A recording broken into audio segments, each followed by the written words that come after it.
Welcome back. It's day 7.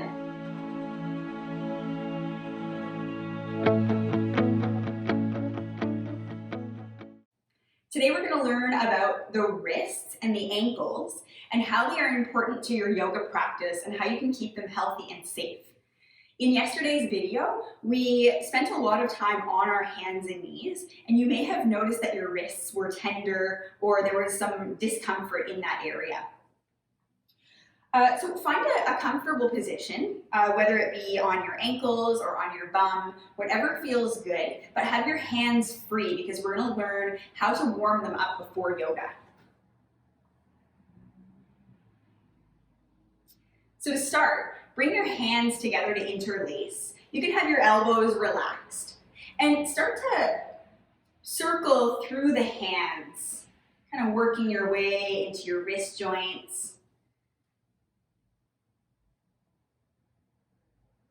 And see if you can slow this movement down and really figure out what your full range of motion looks like through your wrist. Take note on which direction you're moving and then pause. And then see if you can move the other way. And sometimes this can be a little bit challenging. Just a few more times. Still breathing. All right, so from here, you're gonna press your hands forward and then turn your hands so that your right hand is stacked over your left hand. And then use your left fingers to very gently guide your right fingers toward your forearm. And you'll find a nice stretch through the front or the top of your right wrist and maybe all the way up your forearm toward your elbow. And you don't want to tug too hard so that there's any pain or severe discomfort, but just enough to get a good stretch, a little release. Take a full breath.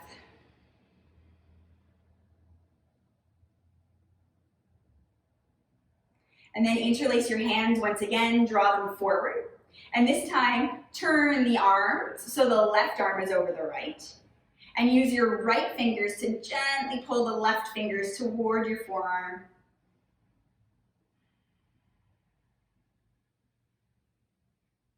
Good, one more breath.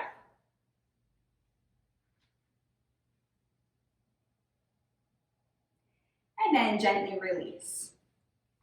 So if you don't have time to do that whole thing before yoga, you can simply make fists and then just circle the hands out a couple of times. And that is sometimes enough to warm them up to keep you safe in your tabletop or your downward dog. So circle them out a couple more times each way.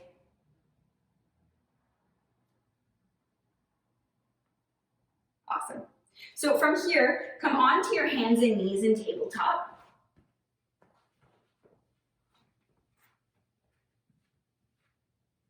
Spread your fingers. And notice if your wrists feel any different today in tabletop. You may have noticed that each time we come into this pose, I say spread your fingers wide. And that's a really good way to create a large base for your body, which will help to keep your wrists protected. The other thing you can do is walk your hands forward just half an inch or so. And this helps to increase the angle of your wrist joint so that there's less pressure in between the bones. Good, so from here, start to bring your bum back toward your heels and then shift forward and press your fingertips into the ground. Almost like you're clawing the mat. And then shift back. And one more time forward, press your fingertips down. And shift back. Good. So that will also help to protect you. Really claw the mat. So you're pressing down through all of your finger pads and all of your palm pads so that you've got stability through the wrist joint. Okay, so moving down toward the feet. Tuck the balls of your feet under and just hang out here for a moment. It might be quite challenging, especially if you tend to walk a lot or run a lot. So once you've kind of worked your toes under, again, start to shift yourself forward and back. opening up through the soles of your feet.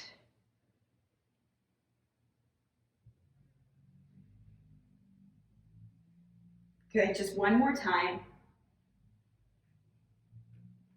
And then pause.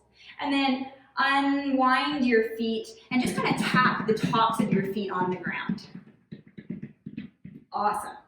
So crawl your knees a little bit closer to your wrists and then sit back onto your heels.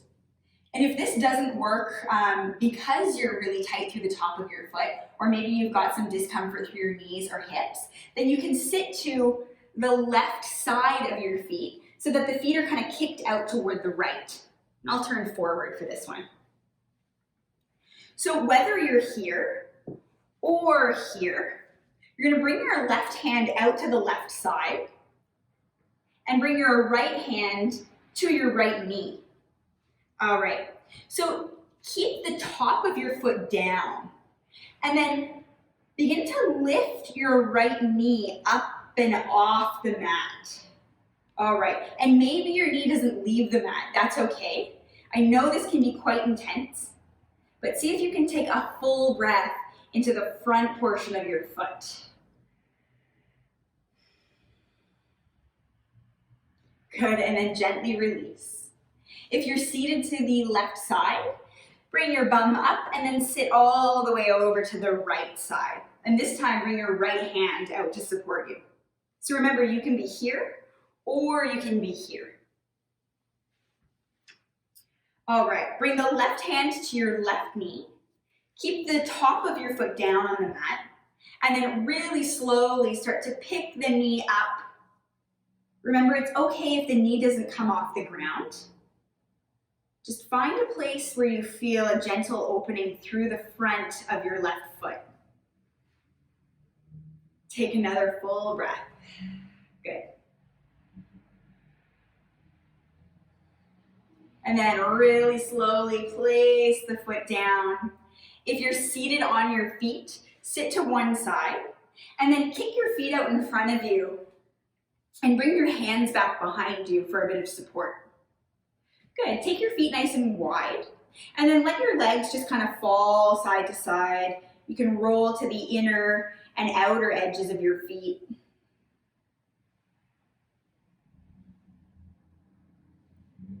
And then spread your toes.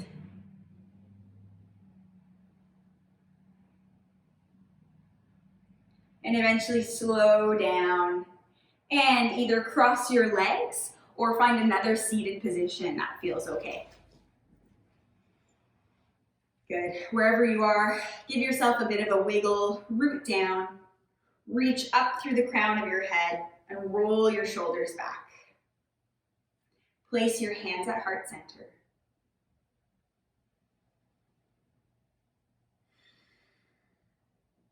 Namaste. Thank you.